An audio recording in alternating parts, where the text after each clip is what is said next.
Music is a way of life. Music is a way to express emotion. Music is a sound capable of manipulating all feeling in the brain, altering any mood and personality.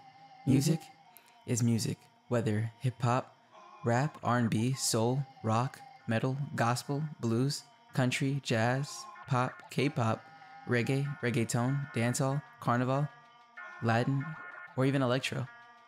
Music is music.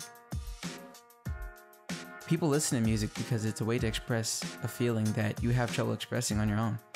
People get addicted to music because, it's something you can listen to anytime you need to, right? Like when you're feeling down, happy, or if you just want to dance, or even if you just want to focus and concentrate. Music is made for all scenarios in life. As much as you don't realize it, but it's everywhere, even without consciously knowing it. But can you imagine a world without music? Just you thinking about it should be pretty dark. I shouldn't have to elaborate. But I will say, music has saved lives and made life a whole lot easier for some.